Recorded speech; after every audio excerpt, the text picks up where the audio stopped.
Have you ever noticed how everything starts to change the moment you begin to care a little more than you should? It's not something explicit, nobody warns you, but you can feel it.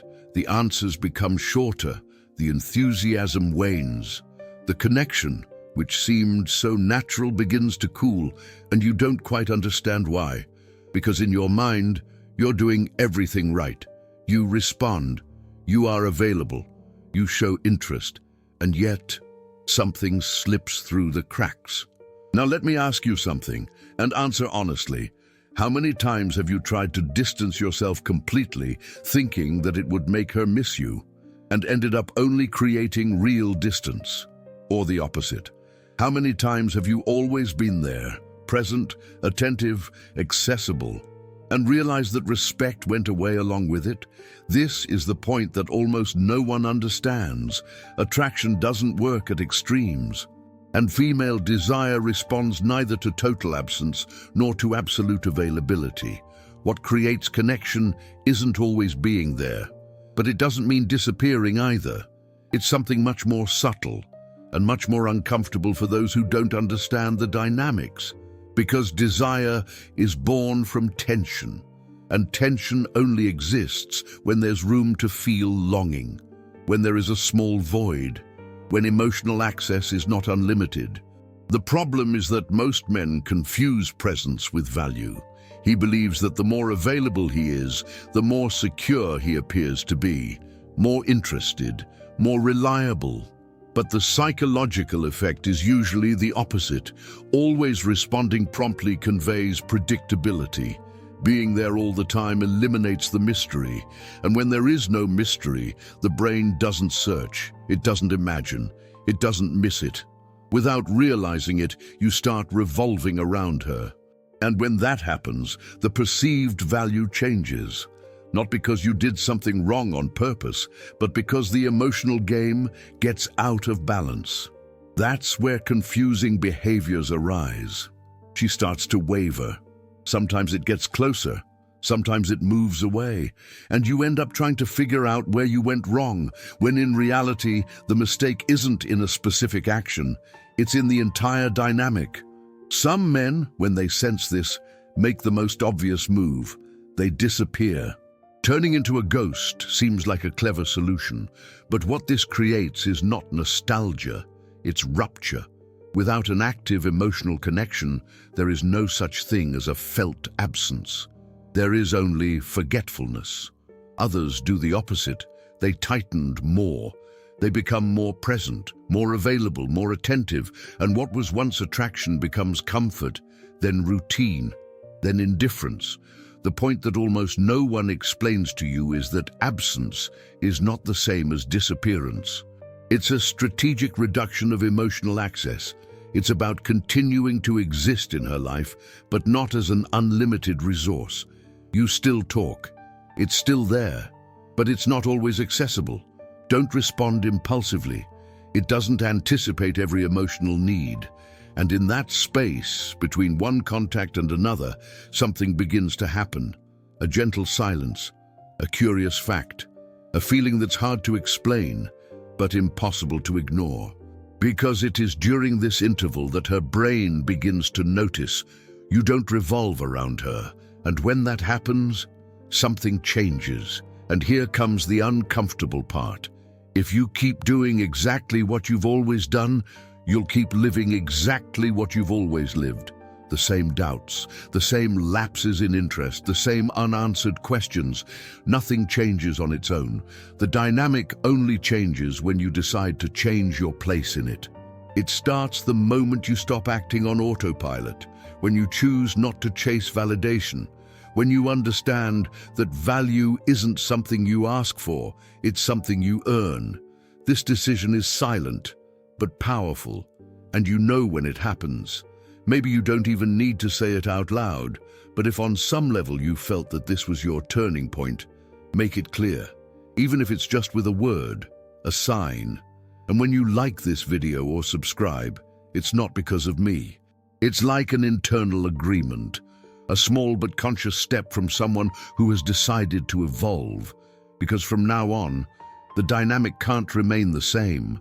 There's something almost no one tells you about absence. It doesn't work in a vacuum. It works in memory. Because nobody misses someone who went unnoticed emotionally. People miss the feeling, the inner state, what was awakened in them when they were with you. And if that was never created, there's no longing to arise later. Perhaps this explains a lot about his story. You walk away hoping she'll miss you, but it doesn't work. Not because you have no value, but because the emotional bond never reached a depth sufficient to leave a trace. Female desire is deeply sensory and emotional. It doesn't fixate on pretty words or constant presence. It's anchored in internal experiences, in moments when she felt seen, alive, connected, outside the automatic pattern of daily life.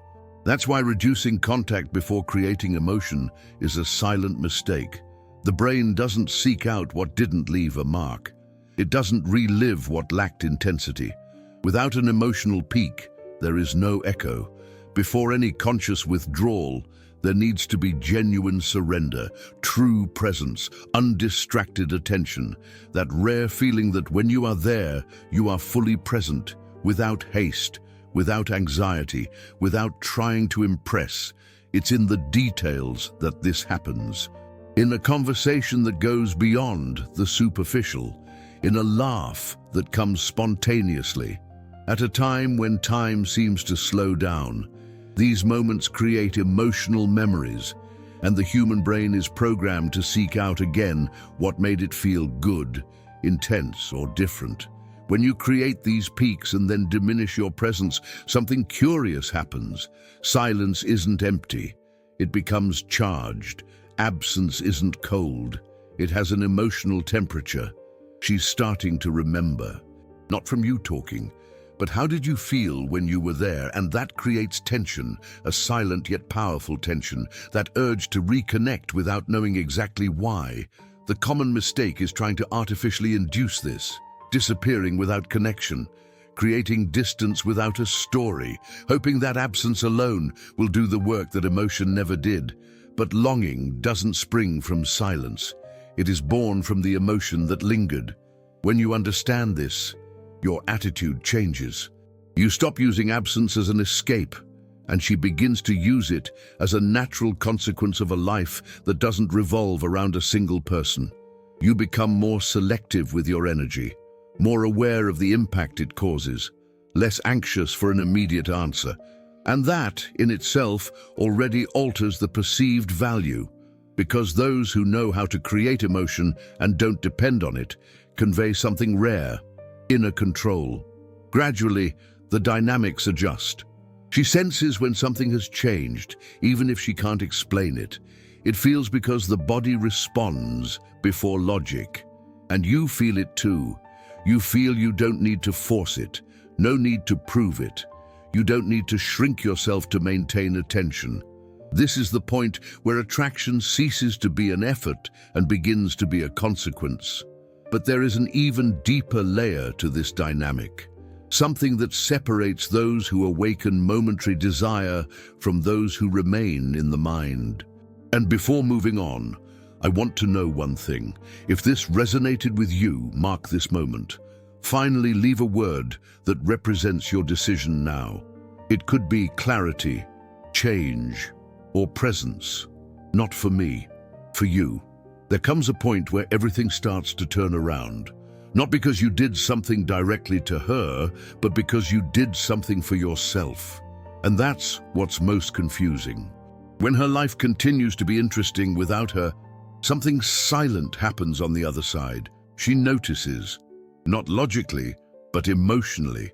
Her behavior changes because her internal reading changes. A question arises that she may never ask aloud, but that begins to haunt her mind. Am I really that important to him? This doubt doesn't stem from playing games. It is born from contrast. She realizes you're not expecting it, that you're not adjusting your routine to fit every gap. May your energy not carry anxiety disguised as interest, and that affects perceived value, because emotional scarcity is not forced absence. It is a natural consequence of a life that is in motion. The mistake many men make is trying to fake it, posting passive-aggressive messages, create scenes, trying to provoke jealousy as if it were a strategy. But all of this reveals effort. Excessive emotional effort communicates neediness, not worth. What truly makes an impact is naturalness, an agenda that is not explained, a life that doesn't need to be shown off, a tranquility that demands no return. When you are well, busy, whole, the energy changes. You don't respond to prove anything. It's not about filling a void. Don't insist on maintaining control. And this lack of pressure creates tension, a clean tension, no drama, without confrontation. She senses that you're there, but not available all the time. You feel that your attention is a choice, not an obligation. And this awakens something primal, the desire to be chosen, because when someone doesn't put their own life on hold waiting, that person becomes rare. Rare because it's not begging. Rare because it's not revolving around. Rare because it's not necessary. The resulting silence is different. It's not punishment, it's not manipulation, it is filled in. It's the silence of someone who has things to do, from someone who has leadership. For those who don't depend on the reaction of others to feel whole, and that kind of silence is burdensome. It sparks curiosity, it fosters closeness, it generates movement on the other side. But there's an important detail here. This state cannot be faked for long. Either you live or your body gives up. Therefore, this change doesn't begin with her. It starts with how you occupy your own space in the world. It depends on how you choose not to negotiate your center. And perhaps you're already feeling that something inside you no longer accepts repeating the same patterns. Perhaps now is the time to take a stand internally. So, in the end, leave it on record, a word that represents who you choose to be now. It may be rare. It could be presence, it could be value,